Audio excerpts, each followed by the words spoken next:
Bonsoir à vous tous qui nous regardez dans cette petite lucarne. Salut tout le monde, c'est Vince. Alors aujourd'hui, nouveau numéro sur le Cinéma Club consacré cette fois-ci aux films de vampires. Et oui, donc vous l'aurez compris, il s'agit bien sûr des films de vampires qui comprend les films avec Dracula ainsi que des films qui ont rapport avec d'autres films de vampires. Mais ça, je vous l'expliquerai tout en détail. Donc c'est parti, on va pas perdre de temps, on va s'intéresser tout de suite à notre rubrique spéciale films de vampires. Go! Accrochez-vous à vos slips, serrez les fesses. Quand on parle de films de vampires, on pense bien évidemment à Dracula. Faut dire que c'est le genre de personnage qui a eu droit à des adaptations absolument énormes. Il y a tout. Il y a les séries, mais ainsi que pas mal de films. Franchement, vraiment des films vraiment assez bien foutus. Mais bon, à titre personnel, je préfère autant le Dracula de Coppola, c'est-à-dire celui-là, voilà, le Bram Stoker Dracula sorti en 1992. Là, franchement, c'est sans conteste le film de vampire et qui plus est le film de Dracula que j'ai vraiment le plus apprécié au monde. C'est bien soigné, c'est bien, enfin, les acteurs jouent bien leur rôle, mais franchement, c'est vraiment la pureté absolue, quoi. Alors, bien évidemment, bien sûr que je vais vous le signaler, Dracula enfin oui, les films de vampires et qui plus est les films de Dracula est bien sûr tiré du roman de Bram Stoker. Donc voici donc le livre en question. Franchement, un livre vachement pas mal. Je vous conseille bien sûr de le lire et de le regarder, et enfin surtout pour le lire. Mais bon, ça va. Franchement, c'est sympa. Il est sympa ce livre. Franchement, et en plus avec un livre comme ça, mais vous avez de quoi faire l'adaptation du siècle, quoi. Hein. Et comme je viens de vous le dire, bien évidemment, Dracula a eu droit à pas mal de films, notamment celui que je viens de citer tout à l'heure, c'est le fameux Dracula de Coppola. Franchement, c'est vraiment le film que j'apprécie vraiment le plus. Franchement, c'est vachement bien foutu. Je vous conseille bien sûr de regarder ce film. Hein. Ou sinon, bien sûr, vous pouvez regarder bien sûr la vidéo sur le Fossoyeur qui n'a pas hésité, bien évidemment, à en parler de ce film. Mais on peut aussi parler d'autres films. Tellement, si je vous cite pas mal de films de vampires qui ont assez bien marché, comme par exemple, je peux vous citer bien sûr Van Helsing avec Hugh Jackman, sorti en 2004, qui est vraiment bien foutu lui aussi. Ou sinon, bien évidemment, je peux bien évidemment vous parler d'autres films de Dracula, notamment avec Christopher Lee, qui pour moi est un pur classique. Et bien évidemment, je peux bien sûr parler d'autres films de vampires, que ce soit Twilight, Entretien avec un vampire, ou encore la parodie avec Leslie Nielsen, qui est pour moi assez marrante, assez drôle et assez cocasse, quoi. Faut dire que Leslie Nielsen est vraiment destiné à nous faire rire, celui-là. Parfois, je me dis, quel est le meilleur film de vampire? Et parce que quand je consulte internet, mais je dis, mais waouh, franchement, les films de vampires, ça y va. Hein. On connaissait bien sûr les films de zombies, mais là, franchement, les films de vampires, ça va à l'encontre des adaptations de Dracula aux fameux, comment dirais-je, ah oui, les fameux films, comme par exemple, je peux vous citer bien sûr Une journée en enfer, avec de John Carpenter, ou encore le fameux Blade tiré des comics de Marvel. D'ailleurs, aussi, à quoi que ça puisse vous paraître, si je vous cite un autre film qui a eu droit adapté de Dracula qui se nomme... attendez que je cherche... Ah oui, attendez. Voilà, que j'ai trouvé sur le site Planet Genius, c'est Dracula ou Yami no Teiyo Kyuketsu Dracula, traduction Dracula, le vampire empereur des ténèbres, sorti en 1990 qui a été créé par les studios Toei.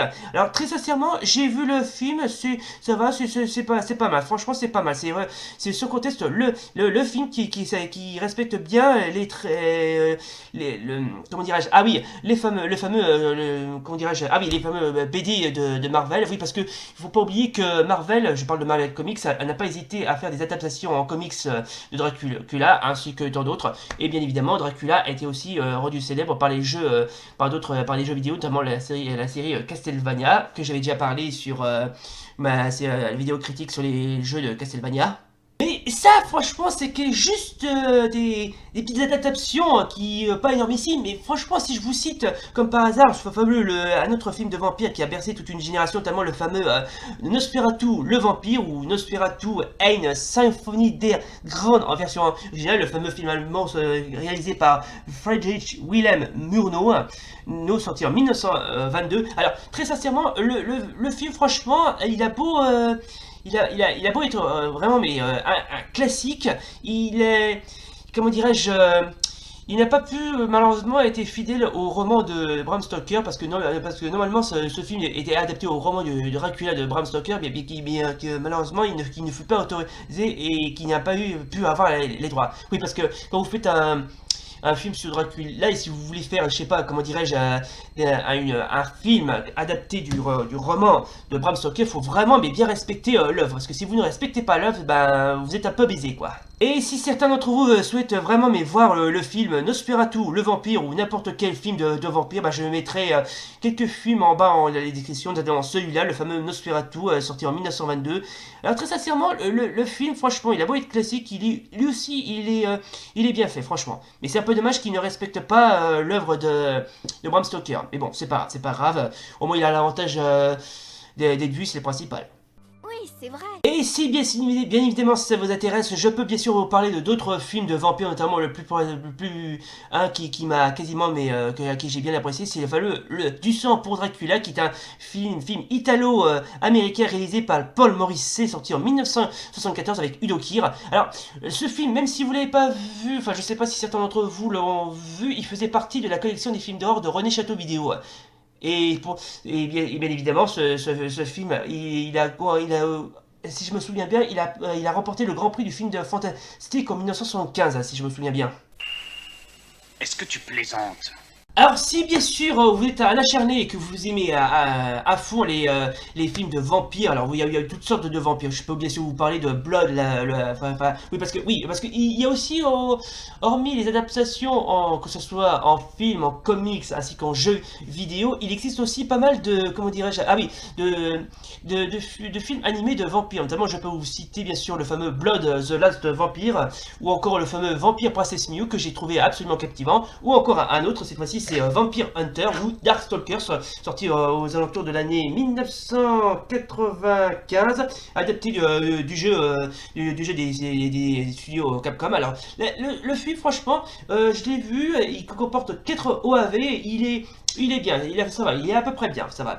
Mais c'est vraiment le film qui respecte bien le jeu. Bon, il n'y a pas beaucoup de vampires, enfin le seul vampire qui est présent dans ce film, c'est Dimitri Maximov, qui est un peu en quelque sorte le méchant du film ainsi que du jeu. Mais c'est sincèrement, il est plutôt pas mal, c'est franchement pas mal. Je vais vous montrer quand même quelques extraits. Et juste avant que je vous montre le film, je vais quand même vous présenter le jeu.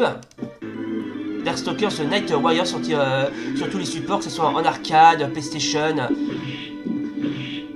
Alors franchement, je suis pas un très grand fan hardcore des jeux de baston de Capcom, mais là franchement, le jeu est pas mal, franchement, qui est assez bien rythmé, et les graphismes sont assez bien soignés. C'est vraiment le jeu qui est vraiment, mais c'est vraiment, si je puis dire, c'est vraiment le jeu il est assez bien foutu comme jeu. Hein. Je vous conseille bien évidemment d'y jouer. Enfin, encore faut-il que vous soyez un fan hardcore des jeux de combat de Capcom, bien évidemment. Ça me semble logique. Comme promis, voici un extrait du film adapté du jeu.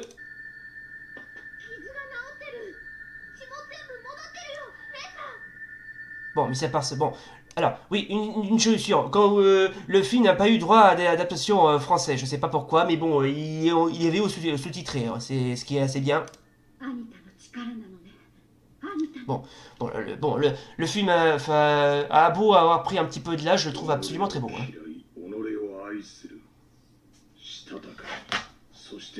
Alors pour ceux qui doivent se demander quel est le scénario, alors depuis 100 ans, les humains vivent dans l'obscurité d'un monde où le vampire Dimitri Maximov a banni toute lumière. Celui-ci est exilé sur Terre par les habitants du monde des ténèbres. Il ne vit que pour assouvir sa soif de sang et de vengeance. Puissant dans le sang des humains, une nouvelle puissance, Dimitri décide de partir à la conquête des ténèbres et de venger de l'affront subi 100 ans auparavant. Oui, bon, même si le vampire Dimitri Maximov, qui est un des personnages du jeu ainsi que du film, apparaît moyennement dans le film, il est quand même cité. Hein. Alors, mis à part ça, bon, le film c'est de la baston, voilà. Non, n'attendez rien de ce film, franchement, c'est juste un film de baston assez bien, assez stylé. Donc voilà, donc comme vous l'avez compris, les films de vampires qui sont tous aussi bien les uns que les autres, qu'ils soient vieux, récents ou nouveaux, n'hésitez pas, comment dirais-je, à voir quelques-uns. Bon, encore faut-il que vous soyez un véritable fan des films de vampires. Donc voilà, c'est donc là, donc bilan, donc les films de vampires, c'est bien. Encore faut-il que vous soyez vraiment un véritable fan hardcore des films de vampires. Voilà, que ce soit avec Dracula. Ou encore des autres films de vampires avec un humour quasiment impossible, genre Twilight, que j'ai trouvé vraiment captivant, voilà, assez sympa, même si je ne suis pas un grand fan de ce film. Bon, bref, c'est la fin donc de cette vidéo critique spéciale Cinéma Club consacrée aux films de vampires. Si ça vous a plu, n'oubliez pas le pouce bleu et l'abonnement, et d'ici là, salut! Oh et puis tant que j'y pense, j'aimerais dédier ce cadeau